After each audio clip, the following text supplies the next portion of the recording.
Hello and welcome back to Pravus Gaming and EU4, the Cossacks playing as Russia. We're going to try to finish this stupid freaking Regency Council. One more year, I think. Ish. But first we have to deal with a new idea group that we picked up at the very end of last episode. So, what do we want to pick? Well, I think we want to do an administrative idea. We could make the argument for a military idea as well, but I think administrative makes some sense. And the reason I'm thinking that is because if we pick up, say, administrative ideas, we'll be able to save ourselves a lot of power over the course of the game. The sooner we pick this up, the better.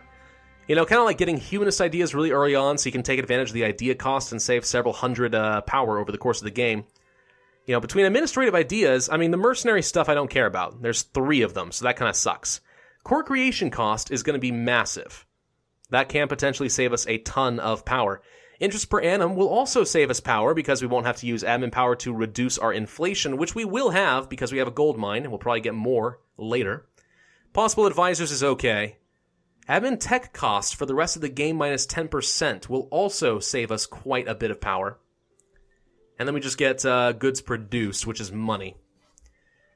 Not bad, all in all. I mean, between tech cost and core creation cost and bookkeeping, that's a lot of admin power we're going to save. A lot of admin power. And as I often say, I think that admin power is probably some of the most valuable power in the game. That's what you do to expand in core, and I like to blob. So there's something to be said about that. Economic, taxes, build cost, inflation reduction, interest per annum. These seem to work together. Autonomy change is pretty good. Land maintenance modifier is pretty good. Production efficiency. Basically, across the board, this is going to save us a ton of money. And then there's this development cost, which we don't really take a lot of advantage of, so meh. With economic ideas, we could pick up some discipline, income from vassals. Meh. I mean, do we want to spend 120 military power in order to enact a policy for 10 years that gives us 5% discipline? I'm not sure it's really worth that. It's pretty good, but I mean, I guess it's an option to have if we needed it, but meh. Innovative ideas? Prestige decay is okay. Mercenary cost? It's the exact same thing as admin ideas. All tech cost minus 5%, though. So instead of a 10% focus on admin, we'd get 5% across the board, and that is better on the face value of it. Because that would amount to like a 15% saving. Granted, it's spread across, but that's a lot of power to be saved. It's pretty good. Possible advisors, same as admin ideas. Reduce inflation cost, not quite as good as just like, you know, interest per annum. So that's not much. Monthly war exhaustion's okay. That could save us some power to reduce war exhaustion. Leaders without upkeep could save us some power technically if we had to go over. What about policies? Infantry combat ability plus 20% is fantastic. Foreign advisors isn't bad either. I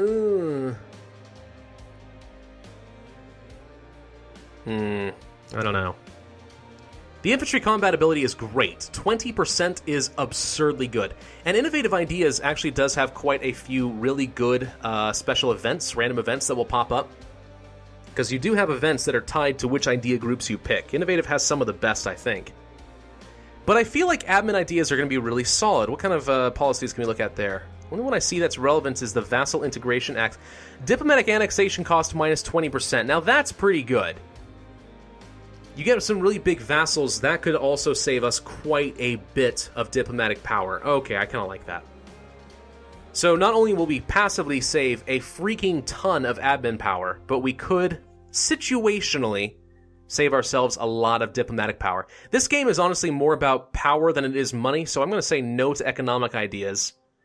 Innovative is really tempting, but I feel like this could make more sense as a late game pick. I mean, Scientific Revolution's really tempting, but I feel like in the late game, if we have to pick up another set of admin ideas, this could be a pretty good pick. This one is going to have the most long-term benefit, I think. So yeah, let's go ahead and pick up the administrative ideas. I like that. Now, I know some people are suggesting that I should move toward things like exploration ideas, so we can start colonizing and so on and so forth. We already have a colonist working through Siberia, and I don't really feel the urge to get exploration until I've actually reached, a major coastline and I can actually explore the New World. Currently, we can't really do that. I mean, kind of. Oh, wow. We actually do have some idea of what the random New World looks like. A little bit. That's kind of fun. Well, that's what it kind of looks like so far.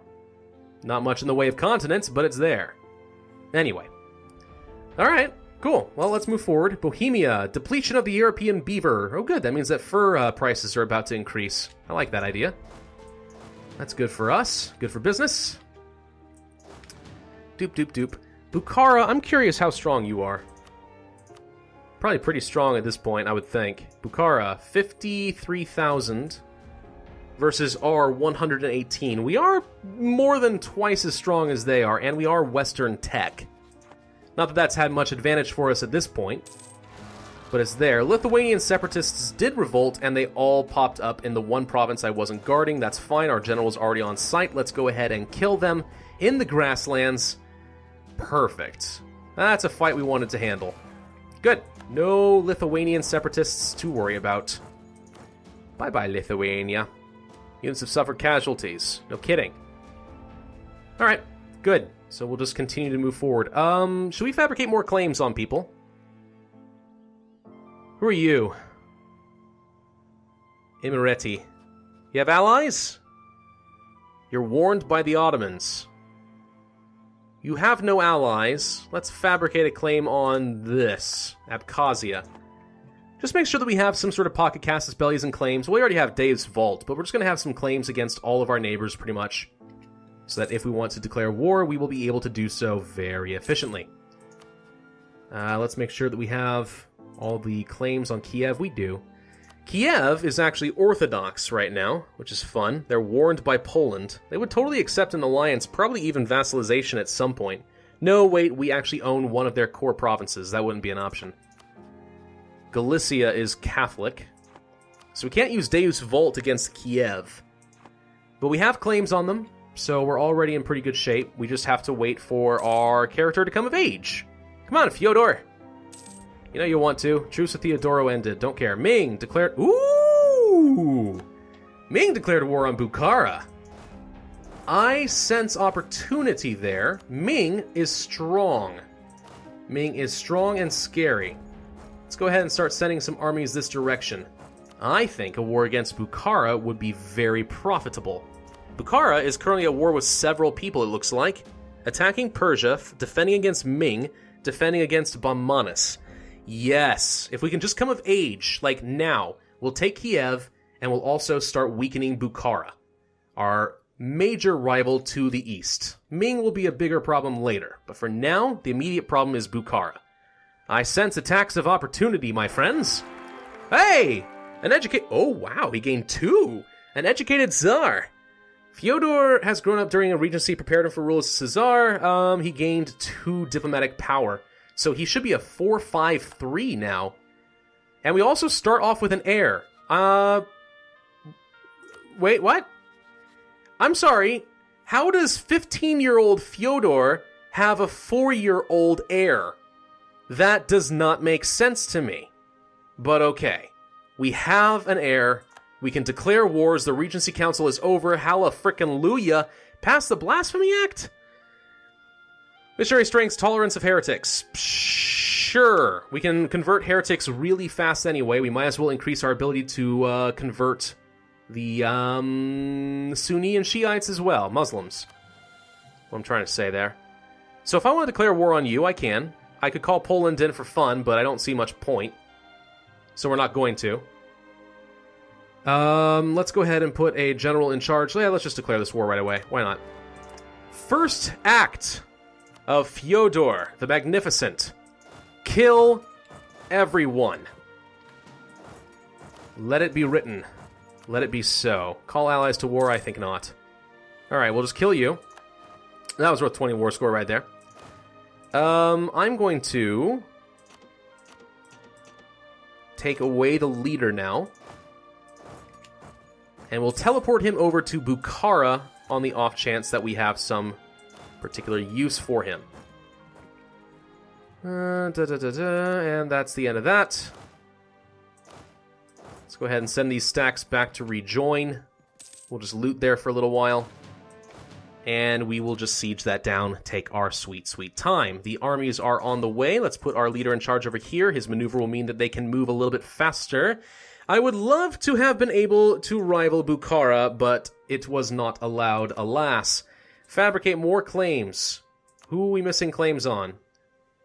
We are missing a claim on Baganli and Cyber. Well, Cyber or Sibir? 7 development. This one, 3 development. I think we would rather have a claim on Sibir. So let's go ahead and start fabricating that claim. Let's pull away from Poland. Now, Poland, I expect you to join this war, my friend. Considering the amount of pain you've put me through on your behalf, I have so many freaking favors with you. Better frickin' work is all I gotta say. Let's go ahead and reduce to speed 4. Poland will not join. Why? Would be called into multiple wars. Poland's involved in more wars? That's not true at all. Poland is most definitely not involved in any other wars. That's a lie. It's a dirty, rotten lie. Maybe they'll join eventually. Maybe if I'm going to finish off this war with Kiev, they would join. They don't want to join my other wars. Is that how that works? If I call them into war, would it call them into all of my wars? Huh. And Bohemia won't join because they're extremely high in debt. Also, it's a distant war. Okay, well, we're obviously going to use a holy war. We want to show our superiority to these heathens. So yes, let's declare the war against Bukhara. Can't see any other downside. Bukhara, you are now in 4 wars. With Russia and Ming, 2 of the most powerful nations in the game. Have fun with that, ye fool. I'm going to jump straight on Lower Isham. Where are the rest of your forts? 1 there, 1 way down there, and over there. Okay. Well, I don't want to get strung out a little bit thin, so we're going to start marching the legions off this direction. We're going to siege down these provinces so you won't be able to reinforce. Iron ore quality problems. Well, it's a dang shame because I guess I'm not going to train any more troops for a while. Good news is I have a frick ton of manpower, so we should be okay. Cast a spell against Merity or whoever they are. I don't remember. Somebody who wouldn't bow before me. Okay, see this here? War enthusiasm is high, so they have a very enthusiastic horse for Bukhara. And Kiev has medium enthusiasm. Let's go ahead and split these up. I haven't seen any sign of Bukhara thus far. But we're going to be marching 2 stacks directly into the heart of things. We're going to try to siege down Urzhar. Yes, and this one will probably make a beeline for that fort down there. We're going to grab some war score, I think. Much as we can. So, Bukhara, how many troops do you have right now? You probably have lost a lot against Ming, I would hope. 50,000, not that much. Ming, how are you doing? 100,000, so that's a good sign. What's the balance of power in this particular war? I mean, kind of heavily skewed in our favor. Bukhara has no allies, and we definitely have the numbers advantage, so if this was a single war, you know, if they were only fighting us and not Ming, I would still think that we're probably going to win. Virtually no effort on our part. Good. I like that. So these guys are just going to come under our occupation. We'll just kind of continue to spread our seed throughout. Do do do do do do do do do do do do do do do. Okay, sooner we siege down Kiev, the better. Any claims we're missing against Sweden? No. Any claims we won against? I guess we'll just continue to get claims against you. We'll finish that off. Why not? Oirat still exists, technically, even if it looks like they are a 1-province minor. That's fun. We can convert more people. Good. Work our way toward that 100% religious unity, please. I like that idea. That'll be fun. We'll send them off in those directions, like so. We're going to siege down all of Siberia. What would we want to take from Bukhara anyway? I haven't really considered it that much. I mean, I just know that I want to weaken them, but I don't really know what exactly I want to take. Probably almost everything I have a claim on, which would be pretty much everything I just border directly.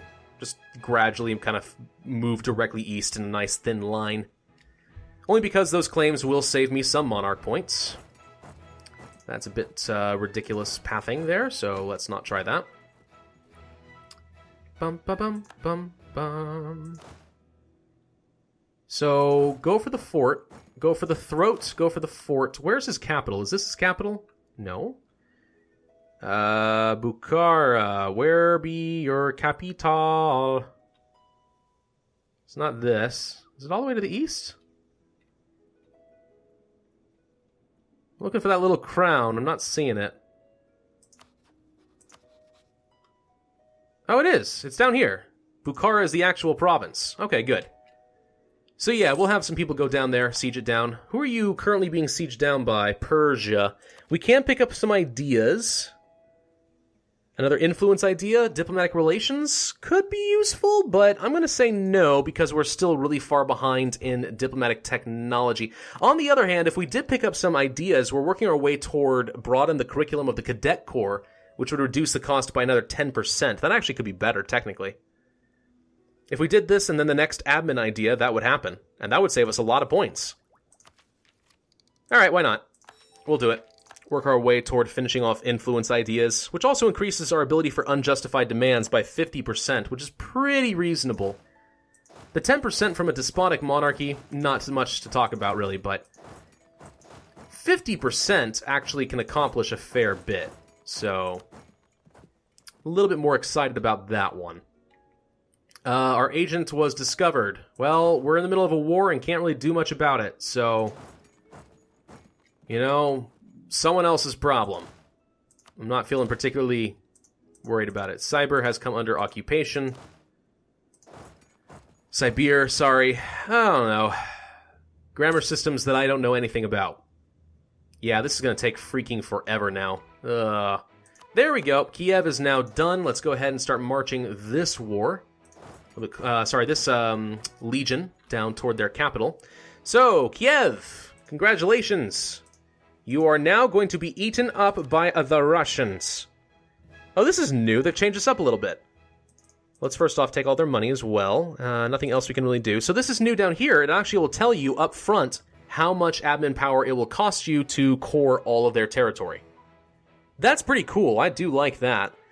Overextension, Lithuania might join a coalition. They've already been able to do that, so I'm not too worried. Cool. So we know that's going to cost us 120 power. We can do a mission. We actually gained enough money to finish up our mission. That's pretty cool. So, royal marriage with Poland will give us diplomatic reputation. Pretty easy to do. They would do it. Conquer Ostrakhan, rival of a rival with Spain. Let's go ahead and get the royal marriage with Poland, because, you know, a free diplomatic reputation for, like, no effort on our part's not a bad thing. Defender of the Faith, cleansing the heresy, gain money. Do we actually want to just declare war on these guys as well? They're allied to the Teutons. No, let's hold off on that. We're gonna deal with Bukhara one step at a time, please. And let's get a royal marriage with Poland. Finish up the mission. Bam. There we go. And also, let's do these cores. Perfect. Okay. Now we don't have to accumulate money anymore, so I guess I might as well look to spending some of it. Buildings. We did pick up some pretty valuable territory down here, so I'd imagine there's something we can do. Taxation, 23. Yeah, that's pretty good. Workshop. 7.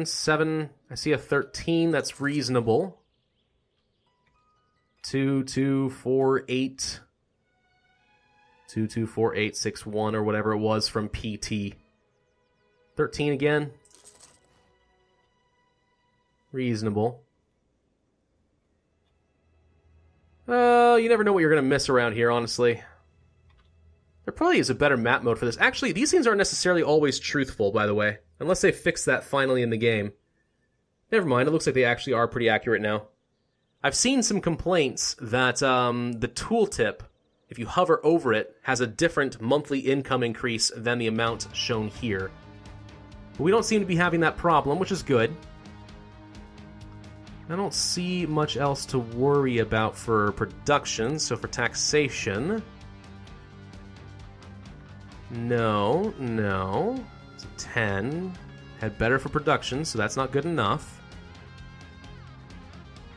No, no. 10, 10, 13 is another one that's pretty good. Barracks. Manpower 500 there is okay. 346 is mad, but we'll go with it for now. 75, sure. 375. 375 down here. 375 here. Anything better? Before I go spending all of my money. 625 is pretty good. That's good enough. Alright, I like that. So, yeah, cool. We're in the middle of our war with Bukhara, but I think we're going to have to end the video here, alas. Still, this should turn out to be a pretty exciting and profitable war. Already got one fort down. Looking forward to that. Hope you are too. If you enjoyed this video, then be sure to hit that like button, leave a comment, and subscribe. And I, as always, will see you guys next time.